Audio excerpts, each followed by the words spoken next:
لبيك اللهم لبيك لبيك لا شريك لك لبيك إن الحمد والنعمة لك والملك لا شريك لك لبيك اللهم لبيك لبيك لا شريك لك لبيك إن الحمد والنعمة لك والملك لا شريك لك لبيك اللهم لبيك لبيك لا شريك لك لبيك إن الحمد والنعمة لك والملك لا شريك لك لبيك اللهم لبيك لبيك لا شريك لك لبيك إن الحمد والنعمة لك والملك لا شريك لك الحمدللہ رب العالمین والصلاة والسلام علی سید الانبیاء والمرسلین اما بعد فاعوذ باللہ من الشیطان الرجیم بسم اللہ الرحمن الرحیم الصلاة والسلام علیک یا رسول اللہ وعلی آلک واصحابک یا حبیب اللہ الصلاة والسلام علیک یا نبی اللہ وعلی آلک واصحابک یا نور اللہ۔ سرکار مدینہ قرار قلب و سینہ فیض گنجینہ صاحب معطر و معمبر پسینہ صلی اللہ تعالی علیہ وآلہ وسلم کا فرمان تقرب نشان ہے، جس کا مفہوم کچھ یوں ہے کہ جو مجھ پر روزانہ 50 مرتبہ درود پاک پڑھے گا، کل برج قیامت میں اس سے مصافحہ کروں گا۔ صلو علی الحبیب صلی اللہ تعالی علی محمد صلی اللہ تعالی علیہ وآلہ وسلم۔ مدنی چینل کے ناظرین کو ایک مرتبہ پھر مرحبا کہتا ہوں۔ آج انشاءاللہ عز و جل خطبہ حجۃ الوداع، جو کہ تاریخ اسلام کا ایک بڑا ہی اہم موقع ہے اور پیارے آقا صلی اللہ تعالی علیہ وآلہ وسلم کے فرامین اور مختلف احادیث پر مشتمل یہ تاریخی خطبہ آپ کی بارگاہ میں پیش کرنے کی سعادت حاصل کریں گے۔ اچھی اچھی نیتیں کر لیجئے، علم دین حاصل کریں گے، جو کچھ یہاں پر سنیں گے اس کے مطابق عمل کرنے کی کوشش کریں گے، درود پاک پڑھتے رہیں گے موقع بہ موقع عز و جل۔ اسی طرح رحمۃ اللہ تعالی علیہ رضی اللہ تعالیٰ عنہ کے جو الفاظ ہیں وہ ادا کرتے رہیں گے۔ جی ہاں، بڑی اہم نیت، اول تاخیر دیکھیں گے، دوران سلسلہ کسی اور کام کی طرف مشغول نہیں ہوں گے، تو انشاءاللہ عز و جل جتنی نیتیں زیادہ اتنا ثواب زیادہ، اور اچھے انداز پر دیکھیں گے تو زیادہ فوائد حاصل کرنے میں بھی کامیاب ہو سکیں گے۔ ہمارا اس سلسلے کا انداز یہ رہا ہے کہ ہم سرکار صلی اللہ تعالی علیہ وآلہ وسلم کے اس تاریخی اور اہم ترین خطبے کے ایک حصے کو پہلے سنتے ہیں، پھر اس سے متعلق مفتی صاحب کے مدنی پھول سننے کی سعادت حاصل کرتے ہیں۔ تو آئیے بڑھتے ہیں اور سنتے ہیں کہ پیارے آقا صلی اللہ تعالی علیہ وآلہ وسلم نے مزید اس موقع پر اپنی امت کو کیا حکم ارشاد فرمایا، آئیے سنتے ہیں۔ اے لوگو، شیطان اس بات سے مایوس ہو گیا ہے کہ اس زمین میں کبھی اس کی عبادت کی جائے گی، لیکن اسے یہ توقع ہے کہ وہ چھوٹے چھوٹے گناہ کرانے میں کامیاب ہو جائے گا، اس لیے تم ان چھوٹے چھوٹے اعمال سے ہوشیار رہنا۔ جو مفتی صاحب، شیطان اس بات سے مایوس ہو گیا کہ اس زمین پر اس کی عبادت کی جائے گی، کیا پہلے اس کی عبادت ہوتی تھی اور اس بات کا کیا مفہوم ہے، اور جو چھوٹے چھوٹے گناہوں کا یہاں پر تذکرہ کیا گیا اس سے کیا مراد ہے؟ بسم اللہ الرحمن الرحیم۔ نبی کریم صلی اللہ علیہ وآلہ وسلم کا یہ جو مبارک فرمان ہے خطبہ مبارکہ کی صورت میں، جی، یہ یہ اعلان نبوت کے 23 سال بعد کا ہے، یعنی 23 سال کے قریب کا یہ زمانہ ہے، اور اتنے پورے عرصے میں نبی کریم علیہ السلام نے توحید مسلمانوں کے دلوں میں اس طرح راسخ کر دی اور اس کی تعلیمات اس انداز میں واضح کر دی کہ اب اس بات کی چانسز نہیں ہے کہ لوگ دوبارہ شرک کے اندر مبتلا ہو جائیں گے۔ اچھا، تو اس لیے سرکار علیہ السلام نے یہ بشارت عطا فرمائی کہ اب شیطان اس بات سے مایوس ہے کہ دوبارہ اس زمین میں، یعنی دوبارہ جزیرہ عرب کے اندر وہ لوگوں سے شرک کروا سکے، کہ یہاں اب بچے کے دل و دماغ کے اندر توحید کا مفہوم اور شرک کی قباحت اور اس کی برائی یہ راسخ ہو چکی ہے۔ اسی بات کی طرف یہاں پر اشارہ فرمایا گیا۔ صحیح۔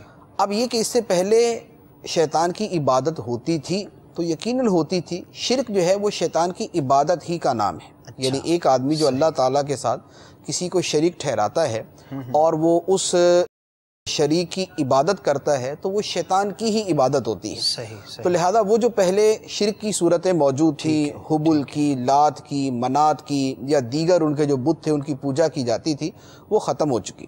صحیح۔ اب یہاں پر ایک بات تو یہ بہت بڑی بشارت ہے کہ دوبارہ شرک نہیں ہوگا، یعنی اس سرزمین کے اندر شرک نہیں ہوگا، اور یہ امت بھی بحیثیت مجموعی شرک کے اندر مبتلا نہیں ہوگی۔ یعنی یہ اس امت کے اعتبار سے بھی بشارت ہے کہ امت مسلمہ دیگر بہت سارے گناہوں کے اندر مبتلا ہوگی، ہو سکتی ہے، لیکن اجتماعی طور پر یا اکثریت کے اعتبار سے یہ شرک کے اندر مبتلا نہیں ہوگی۔ ایک تو یہاں پر بتا دیا گیا، دوسری ایک اور حدیث مبارک ہے، بخاری شریف کی حدیث ہے۔ نبی کریم صلی اللہ علیہ وآلہ وسلم ایک مرتبہ میدان احد تشریف لے گئے، اور جو احد کے شہید تھے ان کی قبروں کے اوپر آپ تشریف فرما ہوئے، قبروں کے پاس، اور پھر اس کے بعد آپ ممبر پر آپ نے خطبہ ارشاد فرمایا۔ اس خطبے کے اندر بڑی خوبصورت باتیں ارشاد فرمائی گئی ہیں۔ اسی کے اندر ایک یہ بات بھی فرمایا کہ واللہ ما اخاف علیکم ان تشرکوا بعدی ولکن تنافسوا فیہ، فرمایا کہ اللہ کی قسم مجھے تمہارے اوپر شرک کا ڈر نہیں ہے، ماشاءاللہ، مجھے تمہارے اوپر شرک کا ڈر نہیں ہے، قسم کھا کے فرمایا ہاں یہ ہے کہ تم دنیا میں پڑ جاؤ گے، یعنی دنیا کی محبت جو ہے اس کے اندر مبتلا ہو جاؤ گے، لیکن مجھے تم پر شرک کا ڈر نہیں۔ یہ اس بات کی علامت ہے کہ امت کے لیے بھی یہ بشارت ہے کہ یہ امت شرک کے اندر مبتلا نہیں ہوگی۔ چند افراد جو ہیں وہ شرک میں پڑ جائیں تو وہ ایک جدا بات ہے، لیکن اکثریت اور جمہور جو ہے وہ کبھی شرک کے اندر مبتلا نہیں ہوں گے۔ زیادہ اسے یہ بھی پتہ چلا کہ یہ کہنا کہ امت کی بڑی تعداد یا اکثریت شرک کے اندر جا چکی ہے، شرک میں پڑ چکی ہے، اور یہ 75-70 کام جو ہے یہ شرک ہیں سارے، اور مسلمانوں کی اکثریت دنیا میں وہ کام کرنے والی ہے، لہذا اکثریت دنیا کی مشرک ہو گئی، یہ کہنا باطل ہے، کیونکہ یہ کہنا نبی کریم علیہ السلام کے اس فرمان مبارک کی تکذیب ہے، اس کا جھٹلانا ہے۔ جب سرکار علیہ السلام فرمانے کہ اللہ کی قسم مجھے تم پر یہ ڈر نہیں ہے کہ تم میرے بعد شرک کرو گے، ہاں دنیا میں پڑ جاؤ گے، تو آپ دیکھ لیں اسی طرح ہوا، دنیا میں پڑھنے کا معاملہ جو ہے وہ پایا گیا کہ لوگ دنیا کے اندر دنیا کی محبت میں مبتلا ہیں۔ مسلمانوں کے اکثریت تو ہے، لیکن دنیا کی محبت کی وجہ سے دل کمزور ہیں، آپس کے اندر اتفاق نہیں ہے، اور دنیا کے پیچھے دن رات کوششیں جاری ہیں، وہ ساری چیزیں پائی جا رہی ہیں۔ تو یہاں پر یہ حدیث مبارک ایک بشارت پر، یعنی یہ فرمان مبارک جو ہے ایک بشارت پر مبنی ہے اور ایک تنبیہ کے اوپر مبنی ہے۔ بشارت وہ تھی کہ یہاں پر اب دوبارہ شرک نہیں ہوگا، اور تنبیہ اس کے اندر یہ تھی کہ دنیا کے اندر تم پڑ جاؤ گے، لہذا اس سے بچ کے رہنا۔ اور یہاں خطبے کے اندر جو اگلے الفاظ ہیں کہ شیطان کو یہ توقع ہے کہ تم سے چھوٹے چھوٹے گناہ کروا لے گا، لہذا ان سے ہوشیار رہنا۔ چھوٹے گناہوں سے مراد گناہ صغیرہ نہیں ہے، چھوٹے گناہوں سے مراد ہے شرک کے مقابلے میں دوسرے گناہ، یعنی وہ کبیرہ بھی ہوں گے، وہ گناہ کبیرہ بھی ہوں گے، لیکن شرک کے مقابلے میں چھوٹے ہیں۔ وہ کیا ہے؟ وہ یہ ہے کہ آپس کے اندر لڑوائے گا، آپس میں انتشار پھیلائے گا، مسلمانوں کے دلوں میں بغض و کینہ پیدا ہو جائے گا، ایک دوسرے سے لڑتے رہیں گے۔ تو یہ وہ چیزیں ہیں کہ شیطان ان کے اندر تمہیں مبتلا کر کے خوش ہو جائے گا کہ چلے میں ان سے شرک نہیں بھی کروا سکا، لیکن میں نے مسلمانوں کو آپس میں لڑوا دیا، ان کے دلوں کے اندر کینہ پیدا کر دیا، ان کے اندر میں نے نفرتیں پیدا کر دی، عداوتوں کا بیج بو دیا۔ تو شیطان ان کاموں میں تمہیں مبتلا کرنے کی کوشش کرے گا، تو فرمایا کہ ان چیزوں کے معاملے کے اندر بھی تم ہوشیار رہنا۔ ماشاءاللہ ماشاءاللہ، اللہ تعالی ہمیں ہر طرح کے چھوٹے بڑے گناہ سے بچنے کی توفیق عطا فرمائے، اور یاد رکھیے کہ گناہوں سے بچنا یہ بڑا ہی ضروری اور اہم ترین ہے۔ ہمیں سرکار صلی اللہ تعالی وسلم کے اس خطبے کے اس حصے سے اس بات پر تنبیہ بھی کی گئی، تو ہمیں جو ہے وہ کوشش کرنی ہے، نیتیں بھی کرتے چلے جائیے، جیسے جیسے ہم فرامین سنتے چلے جا رہے ہیں۔ تو ابتدا میں بھی جیسے نیت کا عرض کیا تھا کہ اب تک اگر کسی گناہ میں ہم مبتلا ہیں تو فوراً اس سے توبہ کرنی ہے، اللہ تبارک و تعالیٰ کی بارگاہ میں رجوع کرنا ہے، اور پکا اور سچا مسلمان بن کے اس دنیا میں بھی اور کل بروز قیامت بھی کامیابی کے راستے پر گامزن ہونا ہے۔ بڑھتے ہیں اگلے حصہ خطبہ کی جانب اور سنتے ہیں کہ آقا صلی اللہ تعالی علیہ وسلم نے مزید ہمیں کیا ارشاد فرمایا۔ جی، جس شخص کے پاس کسی نے امانت رکھی ہو، اس پر لازم ہے کہ وہ اس امانت کو اس کے مالک تک پہنچا دے۔ جی مفتی صاحب، امانت کے بارے میں تذکرہ کیا گیا، اتنے اہم موقع پر ہزاروں کی تعداد میں صحابہ کرام موجود ہیں، لیکن یہاں پر امانت کا تذکرہ کس قدر اہمیت کا حامل ہے؟ اہم موقع تھا، اس لیے اہم چیز کا بیان ہوا، کیونکہ امانت وہ چیز ہے کہ جس پر پوری دنیا کا نظام چلتا ہے۔ ٹھیک ہے، آپ کاروبار کریں، نوکری کریں، لوگوں سے میل ملاقات کریں، باہمی تعلقات ہوں، ان تمام کے اندر امانت داری کا بہت بڑا جو ہے نا ایک حصہ ہوتا ہے. اور وہ امانت کے جس کو بطور خاص ہم امانت کہتے ہیں کہ کسی کے پاس بطور امانت کی کوئی چیز رکھی ہے اور وہ ہمیں دوبارہ صحیح سلامت اسی طرح واپس مل جائے، تو یہ چونکہ بڑی ہی اہم چیز ہے اس لیے اس کے بارے میں توجہ دی گئی. جیسے قرآن پاک کے اندر بھی ہے کہ ان اللہ یأمرکم ان تؤدوا الامانات الی اہلھا. صحیح، بے شک اللہ تمہیں حکم دیتا ہے کہ تم امانتیں ان کے اہل کے حوالے کر دو. جس کی امانت ہے وہ اس کے حوالے کر دی جائے. صحیح. اسی طرح امانت کے برخلاف چلنا یعنی بددیانتی، خیانت، یہ شریعت کے اندر سخت ناپسندیدہ اور مبغوض ہے. صحیح. اور اتنی مبغوض ہے کہ جس شخص کے اندر امانت نہیں ہے، جس شخص میں امانت نہیں ہے، اس کو منافق کہا گیا.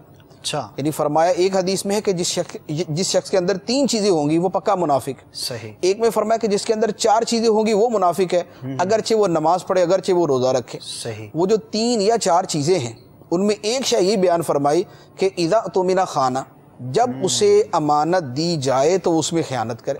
تو امانت میں خیانت کرنا منافقت کی علامت ہے، اور امانت داری کا اللہ تعالیٰ نے حکم دیا. اور پھر بحیثیت مسلمان ہمارے سامنے ایک بڑی اہم چیز یہ ہے کہ نبی کریم صلی اللہ علیہ وآلہ وسلم کی رسالت کو کفار نہیں مانتے تھے. جی. آپ کی نبوت کو نہیں مانتے تھے، لیکن آپ کی صداقت و امانت وہ چیز تھی کہ جس کو کفار بھی تسلیم کرتے. بے شک. یعنی ہمارے آقا صلی اللہ علیہ وآلہ وسلم کا کردار، آپ کا عمل، آپ کی پوری زندگی جو کفار کے سامنے تھی وہ ایسی تھی کہ باوجود وہ کہ دشمن ہیں، جی، اس کے باوجود بھی نبی کریم علیہ الصلوۃ والسلام کو وہ صادق و امین کے لقب سے پکارتے تھے. سبحان اللہ. تو لہذا یہ امانت داری کی اہمیت ہے کہ اللہ تعالیٰ نے اس کا حکم دیا. ہمارے آقا صلی اللہ علیہ وآلہ وسلم کے کردار مبارک کا جزو لازم تھا. جی. اور اس موقع کے اوپر آپ نے ارشاد فرمایا کہ تم میں جس کے پاس کسی کی امانت ہے وہ اس کے مالک کو لوٹا. سبحان اللہ. سبحان اللہ. بڑی ہی اہم بات ہے.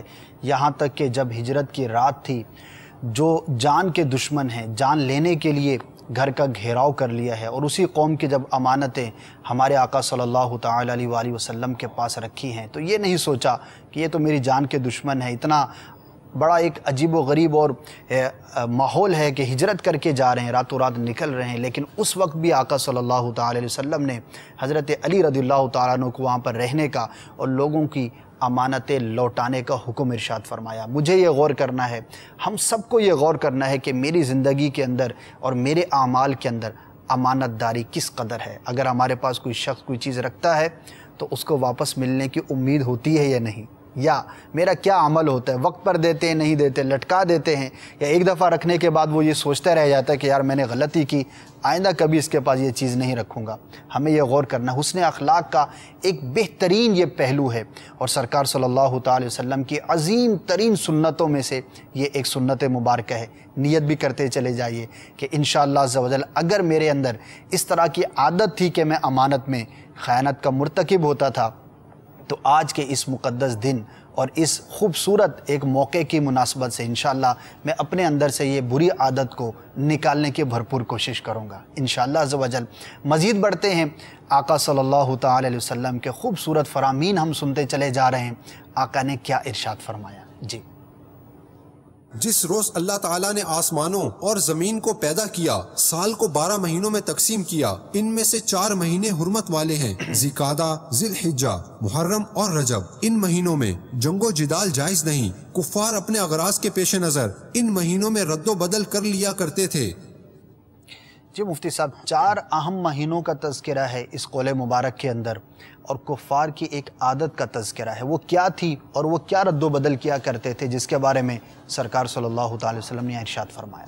یہاں فرمایا گیا کہ 12 مہینے یہ اللہ تبارک و تعالیٰ کی طرف سے. جی. اس لیے فرمایا کہ جب سے اللہ نے آسمان و زمین پیدا کیے تب سے 12 مہینے ہیں. جی. اور ان میں 4 مہینے حرمت والے ہیں. جی. 4 مہینے حرمت والوں سے مراد یہ ہے کہ ان 4 مہینوں کے اندر لڑائی کرنا حرام تھا، جس میں محرم ہے اور ذوالحجہ ہے اور رجب ہے اور ذوالقعدہ ہے. یعنی ذوالقعدہ، ذوالحجہ اور محرم 3 مسلسل ہیں. ٹھیک ہے. اور رجب جو ہے یہ ان سے ہٹ کر چوتھا ہے. کفار اصل میں یہ کرتے تھے، جس کی یہاں پر فرمایا گیا کہ یہ کفار کا طرز عمل تھا. اسے عربی کے اندر کہتے ہیں نسیئن. نسیئن کا مطلب ہوتا ہے تغیر و تبدل کرنا، تبدیلی کر دینا. کفار یہ کرتے تھے لڑائی کے شوقین تھے، اور لڑائی کا ایک عرصے تک ان کو موقع نہ ملے تو یوں کہہ لے کہ ان کی جیسے طبیعت خراب ہونا شروع ہو جاتی، زندگی میں کچھ کمی ہو گئی۔ تو اب 3 مہینے مسلسل لڑائی نہیں کرنی، ذوالقعدہ میں، ذوالحجہ میں، محرم میں۔ صحیح۔ تو وہ یہ کرتے تھے کہ اس حرمت پر بھی عمل ہو جائے اور لڑائی کا شوق بھی پورا ہو جائے۔ تو جیسے انہوں نے یہ کرتے تھے کہ محرم کو وہ کہتے تھے کہ یار محرم میں ہم نے ٹرانسفر کر دیا سفر میں، اچھا میں نے اور سفر کو اٹھا کے ہم نے بنا دیا محرم کے مہینے میں، لہٰذا اب ذوالقعدہ ذوالحجہ کے جو بعد کا مہینہ ہے یہ محرم نہیں ہے، یہ سفر ہے، اور اس میں لڑائی جائز ہے۔ اچھا نام ہی تبدیل، اور وہ جو نہیں لڑنے والا کام وہ ہم نے چونکہ آگے شفٹ کر دیا ہے، لہذا اگلے مہینے میں لڑائی نہیں کریں گے۔ صحیح، یہ ان کے طریقے ہوتے تھے۔ اب اس میں تو اللہ تعالیٰ کے احکام کو پورا بدل دینا ہی پایا جا رہا ہے، نظام کوئی بدلنا ہے، یعنی وہ احکام کیسے بدلنا ہے؟ جیسے آج کل ہمارے ہاں رمضان المبارک، جی اگر کوئی شخص یہ بولے کہ رمضان کو میں بنا دیتا ہوں شوال اور شوال کو بنا دیتا ہوں رمضان، اب رمضان کو اگر وہ آگے شفٹ کر دے اور شوال کو وہ پہلے لے آئے، تو اب رمضان میں جو روزے فرض تھے، چونکہ اس نے تو شوال بنایا ہوا ہے، کوئی روزہ نہیں رکھے گا، اور شوال کے جس کے روزے فرض نہیں تھے اس کو اس نے رمضان بنایا، اس کے روزے رکھنا شروع کر دے گا، تو اللہ تعالیٰ کے احکام بدل جائیں گے۔ صحیح۔ اچھا ذوالحجہ کا مہینہ ہے، کوئی بولے کہ میں محرم کا مہینہ ذوالحجہ بنا دیتا ہوں اور ذوالحجہ کو محرم بنا دیتا ہوں، اب وہ حج جو ہے وہ 9 ذوالحجہ کو نہیں کرے گا، 9 محرم کو کرے گا۔ تو یہ مہینوں کی تبدیلی سے شریعت کے احکام میں تبدیلی پیدا ہو رہی ہے۔ ٹھیک، اللہ تعالیٰ کی حلال چیزیں حرام ہو رہی ہیں اور جو اللہ تعالیٰ نے حرام کی ہیں وہ حلال ہو رہی ہیں۔ یہ کفار کا جو طریقہ تھا، چونکہ یہ کرتے آ رہے تھے، صحیح، اس کا یہاں پر بیان کیا گیا، اور قرآن پاک کے اندر بھی اس کا بیان ہے، انما النسیء زیادۃ فی الکفر، مہینوں میں تبدیلی کرنا یہ کفر کے اندر اضافہ کرنا ہے، کہ کفر تو پہلے ہی ہے اور یہ کفر کے اوپر مزید جو ہے نا یہ اضافہ ہے۔ تو نبی کریم علیہ السلام نے جس سال حج کیا، اچھا اس سے پہلے حج بھی ایسے ہی ہوتا تھا، اچھا یعنی وہ حج کے مہینے بھی آگے پیچھے کرتے تھے، اپنی مرضی کے مطابق کر دیا جس نے حج کیا ہوا تو اس نے ذوالحجہ میں کیا، کوئی رجب میں کر گیا تو کوئی محرم میں کر گیا، کوئی ذوالقعدہ کے اندر حج کر گیا، وہ یہ طریقہ ہوتا تھا۔ جس سال نبی کریم علیہ السلام نے حج کیا اس سال حج اپنے اصلی مہینے میں آ چکا تھا، سبحان اللہ سبحان اللہ، اور اس وقت پھر آپ علیہ السلام نے فرمایا کہ اللہ تعالیٰ نے 12 مہینے مقرر کیے، جب سے آسمان و زمین پیدا ہوئے 4 حرمت والے ہیں، اور یہ جو تبدیلیاں ہیں یہ کفار کیا کرتے تھے، آئندہ یہ تبدیلیاں نہیں ہوں گی۔ سبحان اللہ۔ تو چونکہ ہمارے زمانے میں تو یہ ویسے ہی اجنبی چیز ہے کہ ہمارے زمانے میں یہ نہیں ہوتا نا، یعنی ہم نے کبھی ہمارے نہیں ہوا، ابھی پہلی دفعہ سننے میں آ رہا ہوگا ایک بڑی تعداد نے کہ ایسا بھی ہوتا تھا، ایسا بھی ہوتا تھا، لیکن چونکہ اس زمانے میں بہت بڑے پیمانے پہ یہ ہوتا تھا، اور ہزاروں لوگوں کے حج جو ہے وہ برباد ہوتے تھے، عبادتیں رائگاں چلی جاتی تھی، لہذا اس موقع کے اوپر پھر یہ سمجھایا گیا۔ اچھا پھر اب ہمیں اجنبی لگنا یہ بھی سرکار صلی اللہ علیہ وآلہ وسلم کی فضیلت ہے، سبحان اللہ، کہ آپ نے اس کا ایسا تدارک کیا، بے شک، اور اس کا ایسا اس بری رسم کا ایسا خاتمہ کیا کہ مسلمانوں کے لیے اب وہ برائی اجنبی محسوس ہو رہی ہے، اتنا پختگی سے عمل ہو گیا، یہ بھی ایسا بھی ہوا کرتا تھا۔ تو یہ سرکار صلی اللہ علیہ وآلہ وسلم کے کارناموں میں سے ایک کارنامہ۔ سبحان اللہ، کیا بات ہے، یہی احکامات ہی نہیں بلکہ جو بھی حکم ہے جس کو شریعت نے جب کے لیے مقرر کیا ہمیں اسی وقت اس کو بجا لانا ہے، پیروی کرنی ہے، اور جو شریعت کے احکامات میں پس و پیش سے کام لیتا ہے وہ کسی بھی صورت کے اندر ہو، ایک صورت یہ تھی جو لوگ کیا کرتے تھے تو وہ پھر کامیاب نہیں ہو سکتا۔ اللہ تبارک و تعالیٰ نے جو کام کرنے کا جب حکم ارشاد فرمایا ہمیں وہی کام ویسا ہی کرنا چاہیے۔ مزید بڑھتے ہیں، پیارے آقا صلی اللہ تعالی علیہ وسلم نے اور بھی پیارے پیارے احکامات ارشاد فرمائے، آئیے سنتے ہیں کہ مزید کیا ارشاد فرمایا۔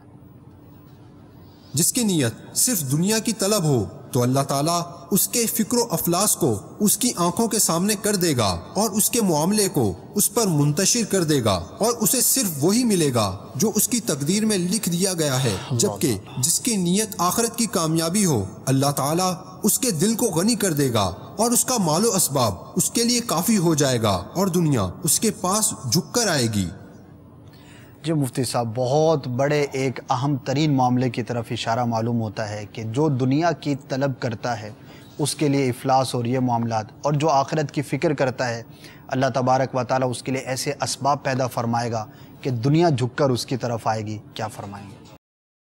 طلب دنیا اور طلب آخرت، جی یہی وہ بنیادی فرق ہے جو ایک باعمل اور بے عمل کے درمیان، یا ایک سچے مسلمان اور کافر کے درمیان ہے۔ بے شک۔ مسلمان وہ ہے کہ جس کی طلب آخرت اس کی دنیا پر غالب ہو، بے شک۔ اور بے عمل یا کافر وہ ہوتا ہے کہ جو اپنی دنیا کو آخرت پر غالب کر دیتا ہے۔ اگر ٹوٹلی غالب کر دے کہ اصلاً آخرت کا انکار کر بیٹھے تو کافر ہے، ورنہ بہرحال بے عمل ہے وہ۔ صحیح۔ خطبے کے اس حصے کے اندر بھی اسی بات کی طرف اشارہ ہے، فرمایا کہ جو دنیا طلب کرے گا، جی، تو یہ تو نہیں ہے کہ اس کو دنیا نہیں ملے گی، دنیا مل جاتی ہے اس کو، ٹھیک ہے، دنیا مل جاتی ہے، لیکن اس کا فقر و افلاس اس کی آنکھوں کے درمیان کر دیا جاتا ہے۔ کر دیا جاتا سے مراد یہ ہے کہ اس کی حرص کبھی ختم نہیں ہوتی، اچھا، اس کی طلب اور اس کی لالچ کبھی ختم نہیں ہوتی۔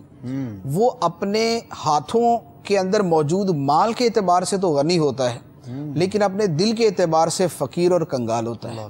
طلب بڑھتی حرص و طمع جو ہے وہ کبھی ختم نہیں ہو رہی، اسی لیے وہی مال اس کے لیے افلاس، پریشانی کا ذریعہ بن جاتا ہے۔ صحیح صحیح۔ دوسری طرف وہ شخص ہے کہ جو اپنے تمام غموں کو ایک غم بنا لیتا ہے، غم آخرت۔ سبحان اللہ۔ تو اللہ تبارک و تعالی اس کو دنیا دیتا ہے کہ دنیا بہرحال مل ہی جاتی ہے، ٹھیک ہے، اور اس کے پاس دنیا جھک کر آتی ہے، سبحان لیکن فائدہ یہ ہوتا ہے کہ آخرت بھی اس کو مل جاتی ہے اور دنیا بھی مل جاتی سبحان ہے۔ اللہ۔ قرآن پاک کی آیت مبارکہ ہے، ارشاد فرمایا کہ من کانا یرید حرث الآخرۃ نزد لہ فی حرثی، جو آخرت کی کھیتی چاہتا ہے ہم اس کی کھیتی کے اندر اضافہ کر دیتے ہیں، صحیح۔ یعنی جو آخرت طلب کرتا ہے ہم اس کی آخرت کے اندر اضافہ کر دیتے ہیں۔ اور دنیا والے کے بارے میں فرمایا کہ ومن کانا یرید حرث الدنیا نؤتہ منہا وما لہ فی الآخرۃ من نصیب، اور جو دنیا کی کھیتی چاہتا ہے تو ہم اسے دے دیتے ہیں، لیکن آخرت میں اس کا کوئی حصہ نہیں ہوتا۔ تو یہ طلب کو سمجھانے کے اعتبار سے فرمایا گیا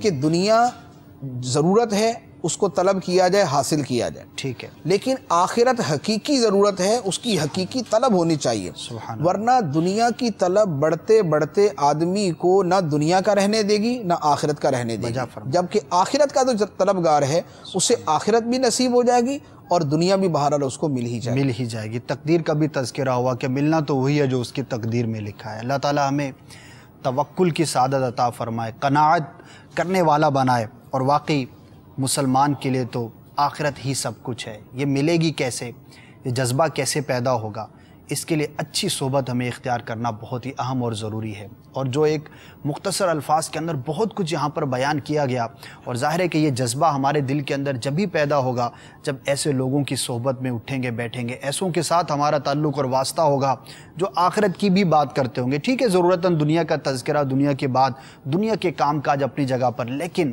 ہماری گفتگو کے اندر، ہمارے شب و روز کے اندر فکر آخرت کتنی ہے، مجھے غور کرنا ہے، آپ سب کو غور کرنا ہے۔ دعوت اسلامی کا مدنی ماحول، عاشقان رسول کی صحبت، انشاءاللہ عز و جل آپ دیکھیں گے کہ آپ کے دل میں فکر آخرت کو پیدا کرنے کا ایک بہترین ذریعہ ہے۔ قافلوں میں سفر کرتے ہیں، اجتماعات میں ہم شرکت کرتے ہیں، اور جو بھی ہمارے مدنی کام ہے، یہ ایک اچھا ماحول ہے جس کے اندر ہمیں دنیا کے ساتھ ساتھ الحمدللہ آخرت کی فکر، سوچ اور پیارے آقا صلی اللہ تعالی وسلم کی سنتوں پر عمل کرنے کا جذبہ بھی ملتا رہتا ہے۔ نیت کر لیجئے، انشاءاللہ عز و جل اچھے ماحول کو اپنائیں گے تو انشاءاللہ عز و جل پیارے آقا صلی اللہ تعالی وسلم نے جو باتوں کی طرف ہماری توجہ دلائی اس کے مطابق عمل کرنے کی بھی ہمیں سعادت ضرور نصیب ہوگی۔ بڑھتے ہیں مزید آگے، پیارے آقا صلی اللہ تعالی علیہ وسلم نے اس اہم ترین موقع پر مزید کیا ارشاد فرمایا، آئیے سنتے ہیں۔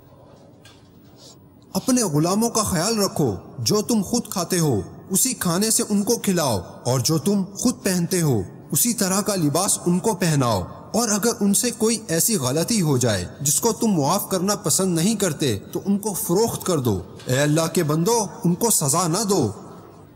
جی مفتی صاحب، غلام کا تذکرہ ہوا، غلاموں کا تذکرہ ہوا، ان کو کھلانے پلانے اور لباس کے حوالے سے تذکرہ ہوا، کیا فرمائیں گے، کتنا اہم ہے اسلام میں، اور کیا اس کا تعلق صرف اسی زمانے کے غلاموں کے ساتھ تھا یا فی زمانہ ہمارے لیے اس کے اندر کچھ عمل کرنے کے بھی مدنی پھول ہیں؟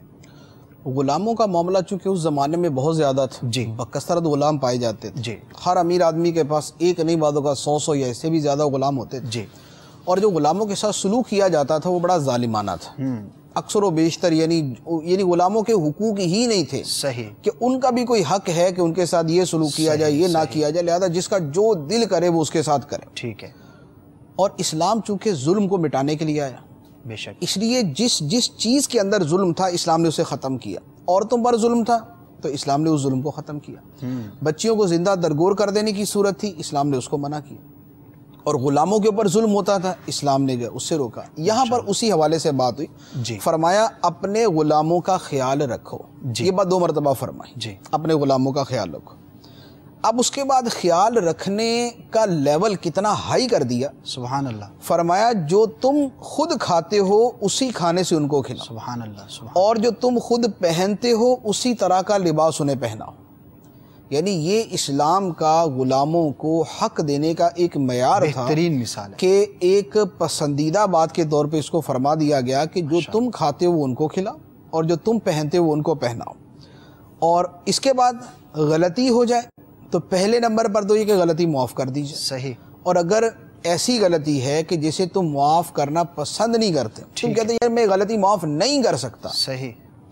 اب اس کے بعد کہ تم اس غلطی کو معاف نہیں کرو گے، غلام کو اپنے پاس ہی رکھو گے تو پھر ظلم ہی کرو گے، بدلہ لیتے رہیں گے اسے. جب تم معاف کر نہیں سکتے، تمہارے دل سے وہ بات نکلنی نہیں ہے تو تم بدلہ ہی لوگے. تو فرمایا کہ اگر ایسی غلطی کرے جسے تم معاف نہ کر سکو تو پھر ان کو فروخت کر دو، اللہ اللہ، تاکہ نہ وہ تمہارے پاس رہیں اور نہ تم ان کے اوپر ظلم کر سکو. اور فرمایا کہ ان کو سزا نہ دو. یہ وہ خوبصورت تعلیم تھی کہ جو اس زمانے کے اندر تو شاید ایسی تھی کہ زمین و آسمان بدل جائیں. انقلابی ایک سوچ تھی اس غلاموں کے بارے میں. یعنی آپ غلاموں کی جگہ نوکروں کو رکھ لیں. آپ ہمارے زمانے میں صحیح. اب نوکروں کے بارے میں اگر کسی سے یہ کہا جائے، کسی سیٹھ صاحب سے یہ کہا جائے کہ دیکھیں یار آپ نوکروں کا خیال کریں، جیسا آپ خود کھاتے ہیں ویسا ان کو کھلایا کریں، جیسا لباس آپ خود پہنتے ہیں ویسا لباس آپ ان کو پہنایا کریں، اور اگر ان سے غلطی ہو جائے تو معاف کر دیا کرو. اور اگر معاف نہیں کر سکتے تو پھر آپ اس کو کسی دوسری اپنی نوکری سے فارغ کر دو، اجازت دے جانے کی اس کو، کہ بھائی تم کسی اور جگہ نوکری کر لو، میرے دل میں ایک بال بیٹھا ہوا تمہارے بارے میں تو میں جو ہے وہ تمہارے حقوق کا لحاظ نہیں کر سکوں گا. یہ باتیں آپ ذرا کسی سیٹ کو بولے تو وہ بیچارہ جو ہے اپنی کرسی سے اچھل جائے گا، یا کسی باتیں کر رہے ہیں آپ، سیٹ میں ہوں یا وہ ہے. تو اب یہ نبی کریم علیہ السلام نے یہ باتیں غلاموں کے بارے میں فرمائی. یعنی ہمارے زمانے کے جو نوکر ہیں ان کا سٹیٹس تو ہائی ہے، یعنی ان کے تو بہت گورنمنٹ نے ان کے حقوق مقرر کیے ہوئے، یا جدا گانا آدمی سوچتا ہے ان کے حوالے سے، یا اس کا دل کرے بولے ٹھیک ہے بھائی تمہاری نوکری نہیں کرتا جاؤ. صحیح. غلام نے یہ نہیں بول سکتا تھا. غلام تو خریدا ہوا ہوتا تھا، وہ ملک میں ہے، وہ چھوڑ کے جا ہی نہیں سکتا، وہ جائے گا تو اس کو سزا ملے گی. اس کے بارے میں اگر اسلام یہ فرمائے تو اس سے آپ اندازہ لگائیں کہ ان کے حوالے سے اسلام کی تعلیمات کیا تھی. سبحان اللہ. تو یہ اسلام نے جو غلاموں کو حقوق دیے، جو ان کے ساتھ ظلم ہوتا تھا اسے ختم کیا، یہ اس کی ایک مثال ہے. اب اس کے اوپر عمل بھی ہوا، یعنی ایسا نہیں ہے کہ یہ صرف بات ہی تھی عمل نہیں ہوا. ایک حدیث مبارک ہے، مسلم شریف کی حدیث ہے، بخاری میں بھی ہے. حضرت ابو ذر غفاری رضی اللہ تعالیٰ عنہ یہ اپنے غلام کے ساتھ بیٹھے ہوئے تو کوئی دوسرے وہاں سے صاحب گزرے، انہوں نے دیکھا کہ دونوں بیٹھ کے کھانا کھا رہے ہیں. صحیح. جو کھانا آپ کھا رہے ہیں وہی وہ کھا رہے ہیں، اور دونوں کا ایک ہی لباس. صحیح. جس قسم کا حلہ انہوں نے پہنا ہوا ویسا ہی حلہ غلام نے پہنا ہوا. تو گزرنے والوں کو حیرت ہوئی. اس نے کہا یہ کیا بھئی، آپ غلام کو کھانا بھی وہی کھلا رہے ہیں، لباس بھی اپنے والے ہی پہنایا ہوا. حیرت کی بات تھی. تو انہوں نے آگے سے پھر حدیث مبارک بیان فرمائی. یہ نہیں، یعنی یہ تو خطبے کے الفاظ ہیں، لیکن جدا گانا بھی چونکہ سرکار علیہ السلام نے فرمایا تھا. سرکار علیہ السلام کی حدیث سنائی کہ نبی کریم علیہ السلام نے فرمایا کہ یہ غلام تمہارے بھائی ہیں. جو حدیث سنائی اس کے الفاظ یہ ہیں کہ یہ غلام تمہارے بھائی ہیں اور تمہارے معاون ہیں. اللہ نے انہیں تمہارا ماتحت بنا دیا ہے. صحیح. یہ ہیں تمہارے ماتحت. اب فرمایا کہ جس کا بھائی اس کا ماتحت ہو. اب الفاظ دیکھیں آپ کہ غلام کے بارے میں فرمایا فمن کانا اخوہ تحت یدی، جس کا بھائی اس کا ماتحت ہو تو وہ اسے وہی کھلائے جو خود کھاتا ہے، سبحان اللہ، اور اسے وہی پہنائے جو خود پہنتا ہے. کیا بات ہے. اب اس کے بعد اگلی بات کہ ان کو وہ کام کرنے کا نہ کہو جو وہ کر نہ سکیں، کہ بڑی تکلیف اور مشقت سے کر سکیں، ان کو وہ کام نہ کہو. اور اگر ان کو ایسا کام کرنے کا کہو تو ساتھ میں خود بھی کیا کرو. یعنی کسی کو بول دیا کہ 100 بوریاں گندم کی باہر سے اندر رکھ دو، تو اب یہ ایسا کام ہے وہ نہیں کر سکے گا. صحیح. لیکن اگر تم نے کروانا ہی ہے تو پھر ساتھ خود بھی لگ جاؤ، شامل ہو جاؤ ساتھ. یہ حدیث مبارک حضرت ابو ذر غفاری رضی اللہ تعالیٰ نے اس پوچھنے والے سے بیان فرمائی. تو یہ ہے غلاموں کے حقوق کے اعتبار سے. اب اسی سے آپ نے جو کہا کہ ہمارے زمانے کے اندر اس پر عمل کی کیا صورت ہے، تو ہمارے زمانے کے اندر جیسے نوکر ہوتے ہیں، تو نوکر یا گھروں کے اندر جو ملازمین ہوتے ہیں، اب انہی چیزوں کو سامنے رکھ کے اپنا رویہ اور اپنا طرز عمل ان کے ساتھ بھی کیا جا سکتا ہے کہ ان کے ساتھ بھی جو معاملہ ہے وہ کس انداز کا ہونا چاہیے، کھانے کے اندر، پینے کے اندر، پہننے کے اندر، دیگر چیزوں کے اندر، یعنی جو اچھے سے اچھا رویہ ہو سکتا ہے وہ رویہ اختیار کرنا چاہیے۔ خلاصہ کلام اس کا یہ۔ سبحان اللہ، کیا بات ہے، واقعی یہ حقیقت ہے۔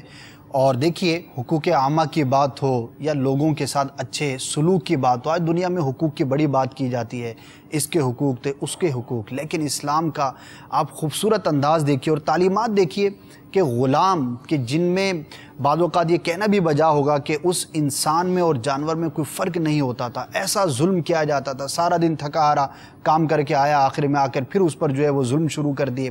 کس بات کا تذکرہ کیا جائے جو اس زمانے میں ہوا کرتا تھا، لیکن پیارے آقا صلی اللہ تعالی علیہ وسلم نے احکامات ارشاد فرمائے، اور اس اہم موقع پر خطبہ حجۃ الوداع کے موقع پر غلاموں کا تذکرہ کرنا اس بات کی علامت ہے کہ اسلام ہر طرح کے شخص کے حقوق کا نہ صرف خیال رکھتا ہے بلکہ اس کو بیان کرتا ہے، اور اس کے مطابق صحابہ کرام کا طرز عمل بھی آپ نے دیکھا۔ ایز اے مسلم، ایک مسلمان ہونے کی حیثیت سے ہم سب کو یہ غور کرنا ہے کہ جو بھی ہمارا ماتحت ہے، جو بھی ہم سے کمزور ہے اور ہم اس پر فائق ہیں، اب وہ کسی بھی شکل کے اندر ہو سکتا ہے، میرا اس کے ساتھ طرز عمل کیا ہے۔ اگر ظلم کا انداز ہے تو یاد رکھیے زندگی چند روزہ ہے، کل بروز قیامت ایسا نہ ہو کہ اس مظلوم کا ہاتھ ہو اور ہمارا گریبان ہو۔ مان جائیے، اور اگر ایسا معاملہ ہے، ظلم کا معاملہ ہے، حقوق ادا نہ کرنے کا معاملہ ہے، تو توبہ کر لیجئے، معافی مانگ لیجئے، انشاءاللہ عز و جل یہاں بھی عزت میں اضافہ ہی ہوگا کہ جو عاجزی کرتا ہے اللہ تبارک و تعالیٰ اسے بلندی عطا فرماتا ہے، اور قیامت کی پرسش سے بھی محفوظ رہ سکیں گے۔ بڑھتے ہیں اگلے قول کی جانب اور سنتے ہیں کہ آقا صلی اللہ تعالیٰ علیہ وآلہ وسلم نے مزید اس اہم ترین موقع پر کیا احکامات ارشاد فرمائے۔ جی، میں پڑوسی کے بارے میں نصیحت کرتا ہوں۔ میں پڑوسی کے بارے میں نصیحت کرتا ہوں، بظاہر ایک جملہ ہے لیکن اس کے اندر بہت کچھ ہوگا، کیا ارشاد فرمائیں؟ یہ وہی حقوق کا بیان ہے، جیسے عورتوں کے حقوق بیان کیے، اس سے پہلے غلاموں کے حقوق بیان کیے گئے، اب یہاں پر پڑوسیوں کے حقوق بیان کیے گئے۔ آدمی کی پوری زندگی پڑوسیوں کے ساتھ ہی گزرتی ہے، بے شک، اس لیے جو ان کا معاملہ ہے وہ بہت زیادہ اہمیت کا حامل ہے۔ تو فرمایا کہ میں پڑوسیوں کے بارے میں تمہیں خیر خواہی کی نصیحت کرتا ہوں کہ ان کے ساتھ اچھا سلوک کرو۔ جی، پڑوسیوں کے معاملے میں تو اس قدر تاکید کی گئی کہ خود نبی کریم علیہ الصلوۃ والسلام نے فرمایا کہ مجھے جبرائیل امین علیہ الصلوۃ والسلام نے پڑوسیوں کے بارے میں اتنی تاکید کی کہ مجھے یوں لگا کہ شاید پڑوسی کو وراثت کے اندر حصے دار بنا دیا جائے، کہ اگر باپ کو، بیٹے کو، بھائی بیوی کو بھی حصہ دینا ہے تو ساتھ میں پڑوسی کو بھی اتنا حصہ دینا ہے۔ اتنی تاکید، اتنے حقوق بیان کیے گئے، اور اس کی وجہ یہ ہے کہ سب سے زیادہ آدمی تکلیف اپنے پڑوسیوں سے اٹھاتا ہے۔ وجہ فرمایا۔ اچھا، اب اور احادیث مبارکہ جن کے اندر اس کا تذکرہ کیا گیا، جیسے بخاری شریف کی حدیث ہے، نبی کریم علیہ الصلوۃ والسلام نے فرمایا کہ خدا کی قسم وہ شخص مومن نہیں، خدا کی قسم وہ شخص مومن نہیں، خدا کی قسم وہ شخص مومن نہیں۔ 3 مرتبہ فرمایا تو صحابہ کرام نے عرض کیا کہ یا رسول اللہ صلی اللہ علیہ وسلم کس کے بارے میں فرما رہے ہیں؟ صحیح، 3 مرتبہ قسم کھا کے فرمایا کہ مومن ہی نہیں۔ فرمایا وہ شخص کہ جس کی تکلیفوں سے اس کا پڑوسی امن میں نہ ہو، اللہ اللہ، یعنی جس کا جو اپنے پڑوسی سے تکلیف اٹھا رہا ہے تو ایسا تکلیف دینے والا پڑوسی جو ہے، فرمایا کہ اللہ کی قسم، اللہ کی قسم، اللہ کی قسم وہ مومن نہیں۔ اللہ، ایک دوسری حدیث مبارک میں فرمایا کہ وہ شخص جنت میں نہیں جائے گا جس کا پڑوسی اس سے تکلیف میں ہو۔ تو جو پڑوسی دوسرے کو تکلیف دینے والا ہے تو یہ تکلیف دینے والا جو ہے یہ جنت میں نہیں جائے گا۔ اور ایک تیسری روایت ہے جس میں فرمایا کہ جو اللہ اور آخرت پر ایمان رکھتا ہے وہ اپنی پڑوسی کا اکرام کرے، اس کی عزت کرے۔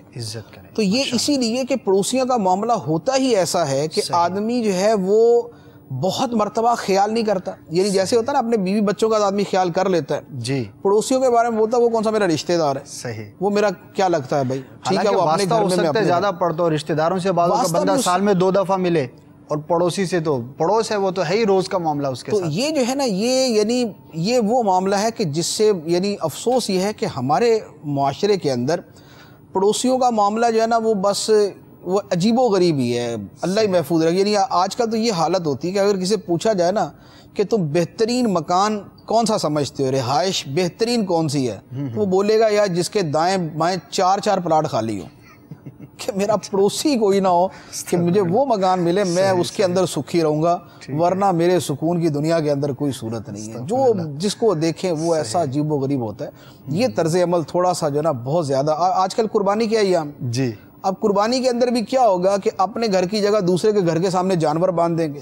جو گوبر ہے، لید ہے، منگنی ہے، پیشاب ہے، گند ہے، وہ سارے کا سارا وہاں پر ہوگا. اب وہ بیچارہ پریشان ہو رہا ہے، وہ جو مرضی، پھر وہ اس کے گھر کے باہر باندھ دیا، ساری رات جناب اپنا بکرا اپنی آوازیں نکالتا رہا، بکری اپنی آوازیں نکالتی رہی، پڑوسی کی ساری نیند جو ہے نا وہ حرام. ابھی رات میں ایک جگہ گیا ہوا تھا ایک دوست کے یہاں، اچھا، تو بجلی بند تھی ان کی، تو وہ جنریٹر چل رہے تھے. اب جنریٹر چل رہے تھے تو اس کے بعد بجلی آ گئی، جنریٹر چل رہے مسلسل. تو میں نے ان سے پوچھا بھائی یہ کیا ہے؟ کہنا کہ اس سے کیا آپ کو بتائیں، بجلی آ جاتی ہے، جنریٹر 1 گھنٹہ پھر بھی چلتا رہتا ہے، اور اس کا شور ہمارا سر درد کرتا رہتا ہے، صحیح، اس کا دھواں ہمیں پریشان کرتا رہتا ہے، اور بس ہم اسی صبر کے ساتھ بیٹھے رہتے ہیں. صحیح.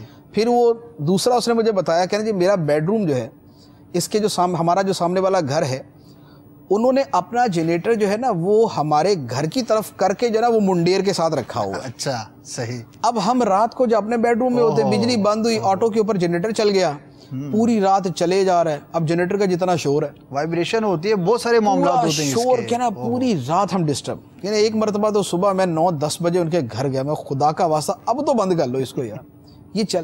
تو ہمارے ہاں پڑوسیوں کے ساتھ جو ہے وہ سلوک ہے نا وہ تو ناقابل بیان ہے. اس پہ تو 100 سلسلے ہونے چاہیے، 100 سلسلے ہونے چاہیے.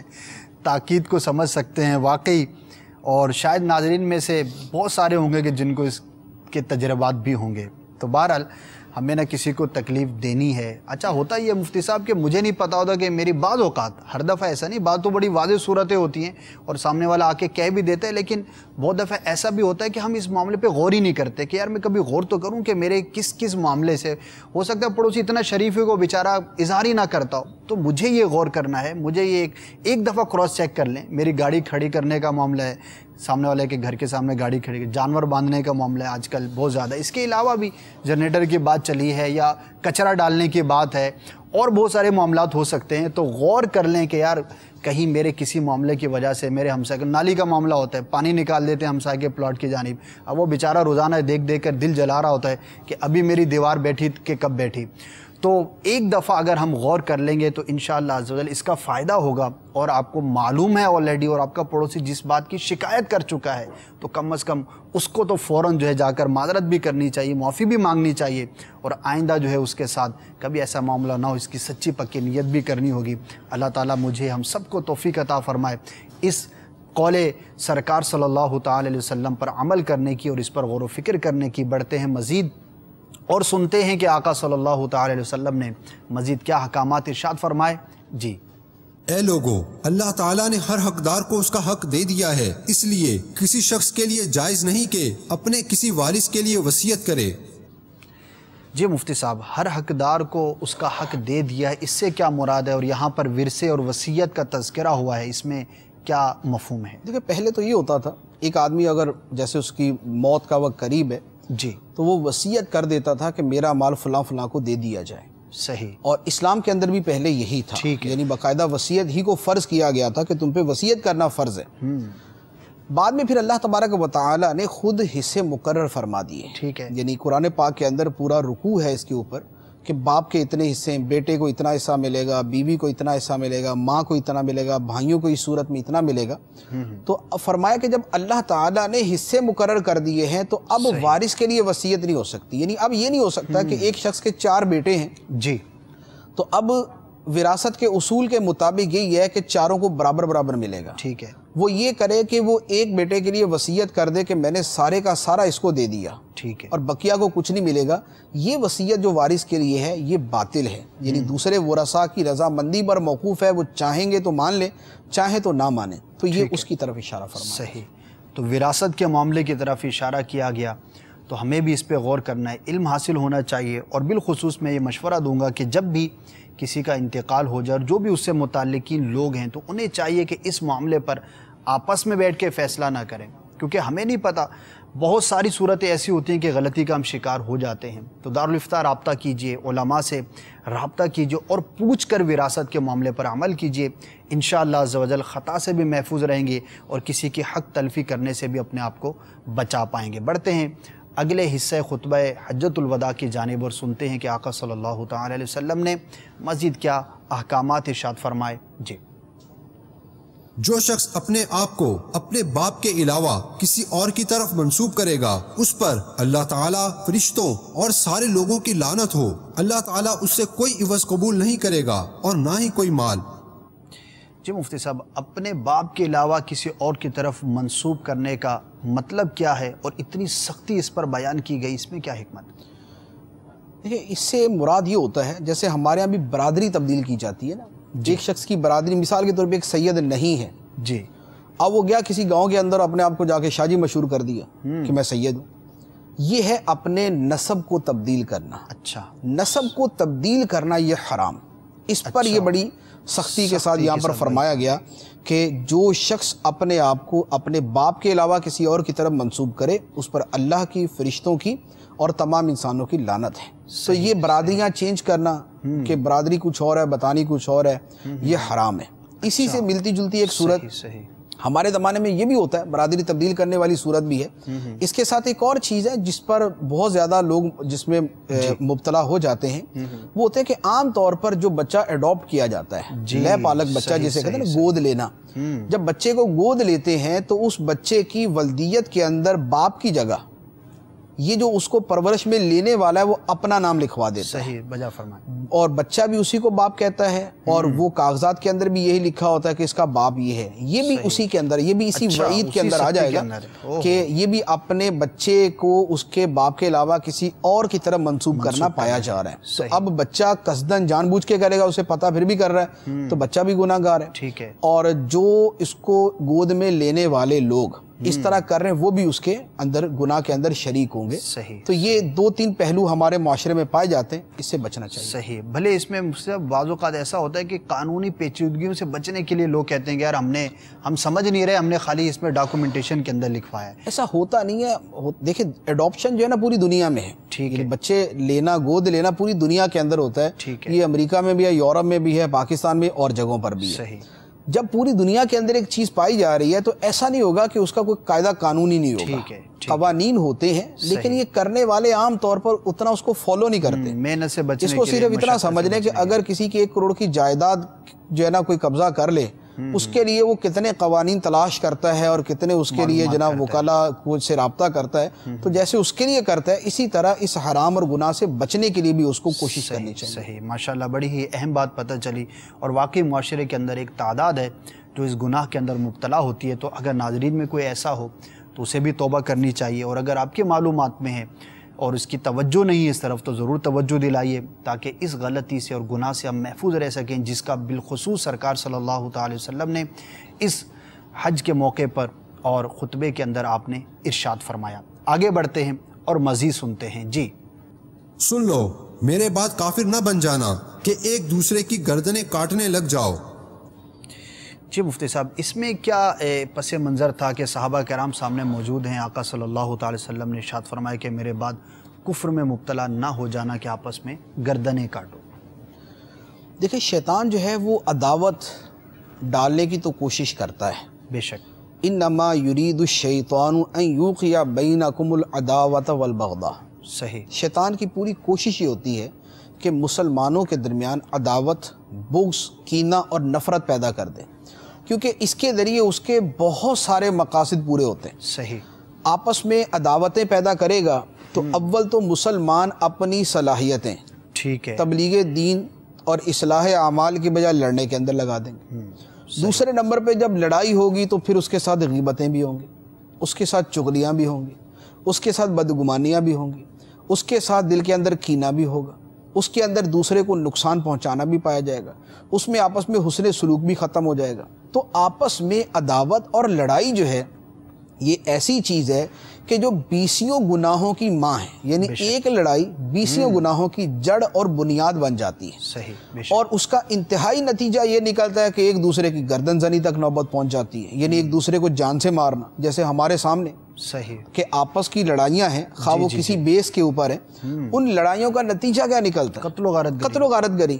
تو نبی کریم علیہ الصلوۃ والسلام نے اس کے بارے میں فرمایا کہ میرے بعد کافر نہ بن جانا کہ ایک دوسرے کی گردنیں کاٹتے پھرو۔ صحیح یعنی اس بات کی طرف اشارہ کیا کہ ایک دوسرے کی گردنیں کاٹنا مسلمان کا کام نہیں ہے، مسلمان کا کام ہے۔ دوسرے کی جان لے لینا، دوسرے کا خون بہا دینا، اسے قتل کر دینا، یہ مسلمان کا کام نہیں، یہ کافر کا کام ہے۔ صحیح تو لہذا میرے بعد وہ کام نہ کرنا جو کافروں کے کام ہے۔ قتل کرنے سے بندہ کافر نہیں ہو جاتا جب تک حلال نہ سمجھے، ٹھیک ہے، لیکن یہ کام مسلمانوں والا نہیں ہے، کام کافروں والا ہے۔ تو لہذا اس کی وجہ سے فرمایا کہ لا ترجعوا بعدی کفارا یضرب بعضکم رقاب بعض، میرے بعد کافر نہ بن جانا کہ ایک دوسرے کی گردنیں کاٹتے پھرو، کیونکہ اسلام نے تو اپنائیت کا، محبت، اتحاد کا، اتفاق کا، محبت کا، حسن سلوک کا، اجتماعی معاشرت کا، ان چیزوں کا درس دیا۔ یعنی نبی کریم صلی اللہ علیہ وآلہ وسلم کا فرمان مبارک ہے کہ مسلمان ایک بدن کی طرح ہے، ایک جسم کی طرح ہے، جی، ایک جسم۔ پھر اس کی آگے مزید وضاحت فرمائی کہ اگر آنکھ کے اندر درد ہو تو پورا بدن بیمار ہو جاتا ہے، صحیح، اگر سر کے اندر بیماری ہو تو پورا بدن تکلیف کے اندر مبتلا ہو جاتا ہے۔ تو مسلمانوں کی جو اجتماعی حالت ہے وہ تو جسد واحد کی طرح ہونی چاہیے، سبحان اللہ، کہ ایک مسلمان کو تکلیف پہنچے تو دوسرے مسلمان پریشانی میں مبتلا ہو جائیں کہ ہمارا بھائی جو ہے وہ تکلیف کے اندر پڑا ہوا، نہ یہ کہ ایک دوسرے سے لڑے اور کسی کی تکلیف کے اوپر خوش ہو کے اچھا ہوا، اس کے ساتھ ہونا ہی ایسا چاہیے تھا۔ یہ جو رویہ ہے یہ سچے مسلمان کا رویہ نہیں، سچے مسلمان کا رویہ ہونا کیا چاہیے؟ یہ حدیث مبارکہ بخاری اور مسلم کی، نبی کریم علیہ الصلوۃ والسلام نے فرمایا کہ مسلمان کا بھائی ہے، نہ اس پر ظلم کرے، نہ اس کی مدد چھوڑے، اور جو شخص اپنے بھائی کی حاجت پوری کرنے میں ہے اللہ تعالیٰ اس کی حاجت پوری کرے، سبحان اللہ، کیا بات، اور جو مسلمان سے ایک تکلیف کو دور کرے اللہ تعالیٰ اس کی قیامت کی تکلیف کو دور کرے گا، سبحان اللہ، اور جو مسلمان کی پردہ پوشی کرے یعنی عیب چھپائے اللہ تعالیٰ قیامت کے دن اس کے عیب چھپائے گا۔ سبحان اللہ، یہ ہے مسلمانوں کا باہمی رویہ کہ نہ ظلم کریں نہ کسی کی مدد کرنا چاہیے۔ صرف یہ نہیں ہے کہ بھئی میں اس پہ ظلم نہیں کرتا، یہ نہیں، وہ مشکل میں ہے تو اس کی مدد بھی کرنی ہے، تو مدد کرنا نہ چھوڑے، یہ بھی مسلمان ہونے کا تقاضا ہے۔ اور اس کے بعد فرمایا کہ جو اپنے بھائی کی حاجت پوری کرنے میں ہے اللہ تعالیٰ اس کی حاجت پوری کرے، سبحان اللہ، اور جو مسلمان کی تکلیف دور کرے اللہ تعالیٰ قیامت کی اس کی تکلیف دور کرے گا۔ جو مسلمان کا دنیا میں عیب چھپائے،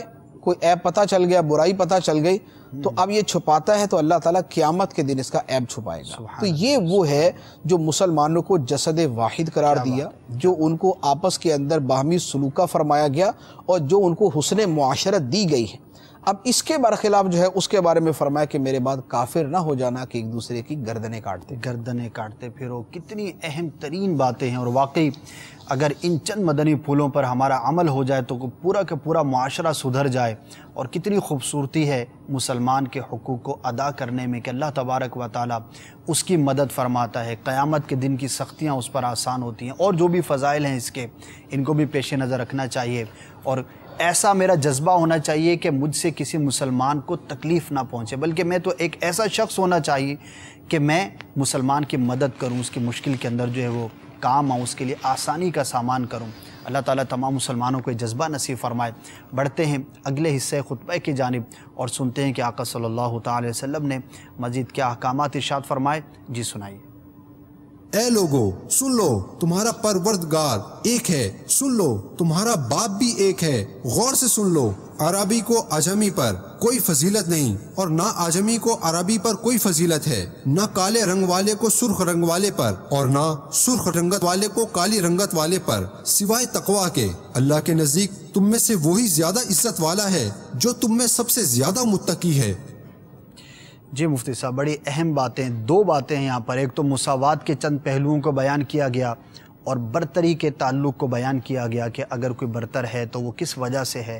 کیا ارشاد فرمائیں گے؟ یہ ہمارے جو ہم نے خطبے کی ترتیب رکھی تھی جی، اس کے اندر یہ آخری پوائنٹ ہے جی، اور یہ اتنا خوبصورت پوائنٹ ہے سبحان اللہ، کہ اس کے اوپر وہ صادق آتا ہے جو شاعر نے کہا کہ وہ دانائے سبول ختم رسول مولا کل، سبحان اللہ، غبار راہ کو بخشا کہ جس نے فروغ وادی سینہ، سبحان اللہ، یعنی اس خطبے میں جو بیان فرما دیا گیا یہ دنیا کے اندر، یعنی دنیا کے سارے فلسفے اس کے اوپر قربان، صحیح، اور دنیا کے جتنے بھی آپس میں ہیومن رائٹس اور حقوق اور کریکٹر کی باتیں کی جاتی ہیں وہ تمام کی تمام اتنی خوبصورتی کے ساتھ کسی اور جگہ ادا نہ ہوئی جتنی یہاں پر ادا کی گئی ہیں۔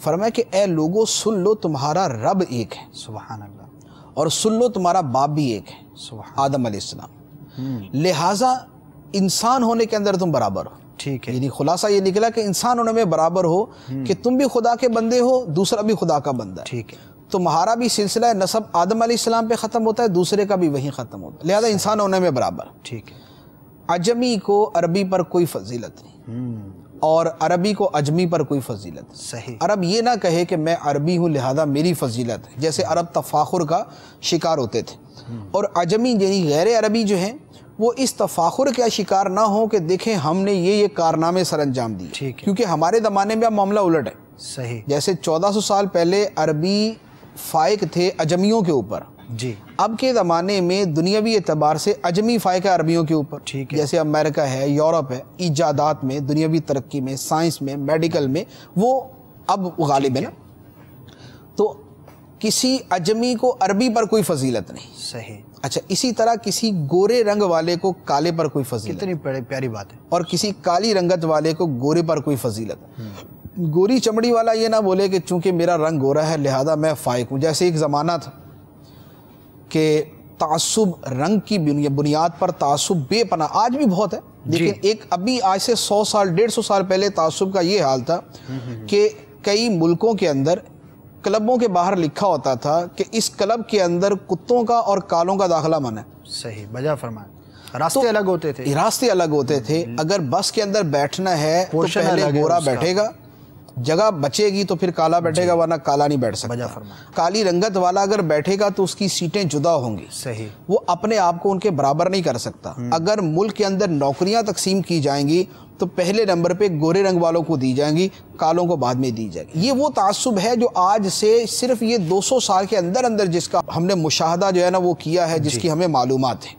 نبی کریم علیہ الصلوۃ والسلام نے پہلے دن فرما دیا کہ گورے کو کالے پر، کالے کو گورے پر کوئی فضیلت نہیں، لہذا نہ تو رنگ کی بنیاد پر فضیلت کا مدار ہے، نہ برادری کے اوپر، نہ عربی عجمی ہونے کے اوپر، نہ نسب کے اوپر، نہ کسی قومیت کے اوپر، نہ کسی صوبائیت کے اوپر، یہ تعصب کی جتنی صورتیں ہیں سب باطل ہیں، اور ان کی وجہ سے اللہ کی بارگاہ میں کسی کے مرتبے پر کوئی فرق نہیں پڑتا، اللہ کی بارگاہ میں جو مرتبے کا مدار ہے وہ انسان کا کردار ہے، جسے تقوی کے ساتھ تعبیر کیا گیا، یہ دیکھا جائے گا اس کا کردار کیسا ہے، اگر کالے رنگ کا آدمی ہے اس کا کردار اچھا ہے، اس کے اندر تقوی ہے، اس کے اندر عمل ہے، اس کے اندر حسن اخلاق ہے، اس کے اندر خوبیاں ہیں، تو وہ گورے رنگ والے پر فائق ہے۔ اسی طرح عجمی ہے، اس کا کردار اچھا ہے، وہ عربی کے اوپر فوقیت رکھتا ہے، تو لہذا بیان کر دیا کہ سارے کا سارا جو بلندی کا، مرتبے کا، عزت کا، خدا کی بارگاہ میں قرب کا مدار ہے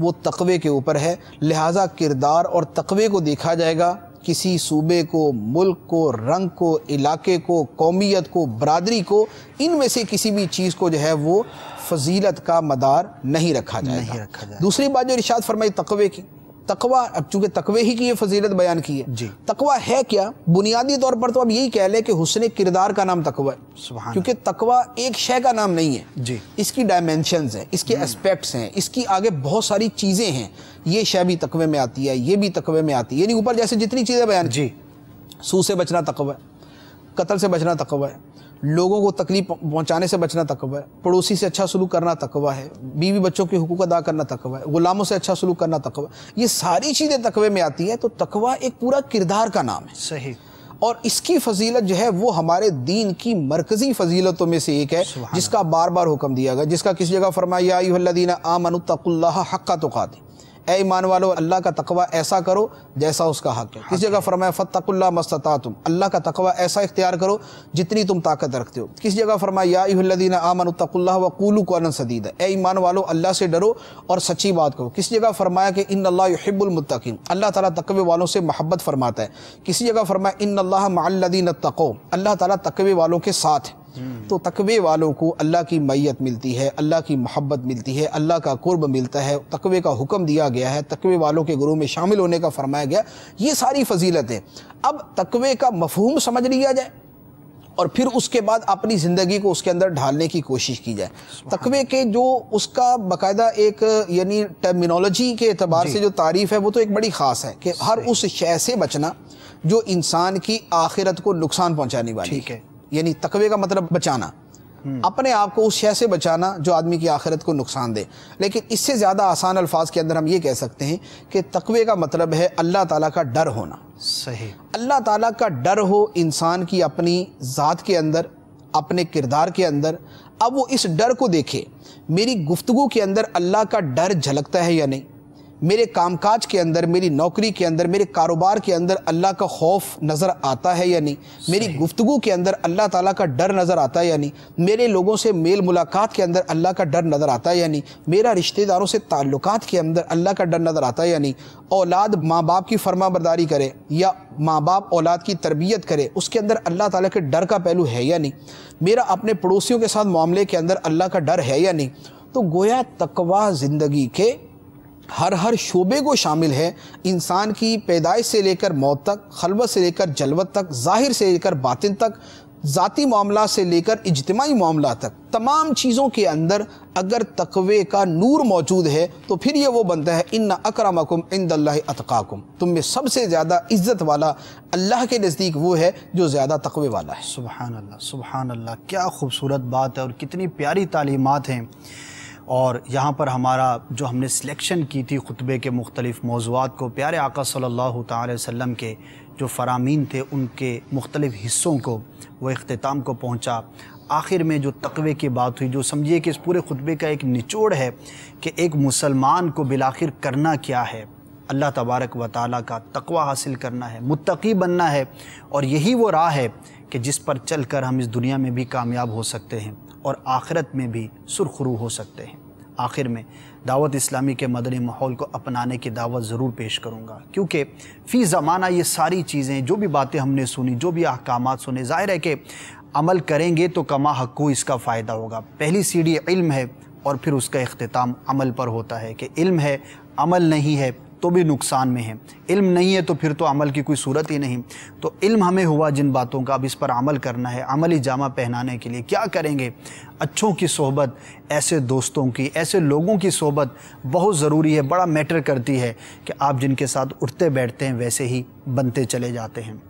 تو دعوت اسلامی کا یہ مدنی ماحول، یہ مدنی چینل ایک دعوت اسلامی ہی کا شعبہ ہے جس کے ذریعے آپ اتنی پیاری پیاری باتیں سیکھنے کا ہمیں موقع ملتا ہے۔ اپنا لیجئے، جو اسلامی بھائی ہیں وہ اسلامی بھائیوں کی ایکٹیویٹیز میں شرکت کریں، جو اسلامی بہنیں ہیں پردے کی رعایت کے ساتھ الحمدللہ ہمارا پورا نظام ہے اس کے مطابق وابستہ ہو جائیں، انشاءاللہ عز و جل تقوی بھی نصیب ہوگا، سرکار صلی اللہ تعالی علیہ وسلم کی محبت بھی نصیب ہوگی، اور اس دنیا میں رہتے ہوئے آخرت کی تیاری کرنے کا جذبہ نصیب ہوگا۔ اور یہی ہمارا مدنی مقصد ہے کہ مجھے اپنی اور ساری دنیا کے لوگوں کی اصلاح کی کوشش کرنی ہے۔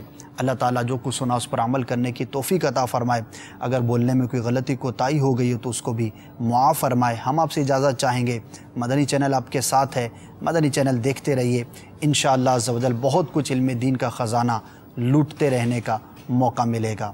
اللہ کرم ایسا کرے تجھ پہ جہاں میں، اے دعوت اسلامی تیری دھوم مچی ہو، آمین بجاہ النبی الامین صلی اللہ تعالی علیہ وآلہ وسلم۔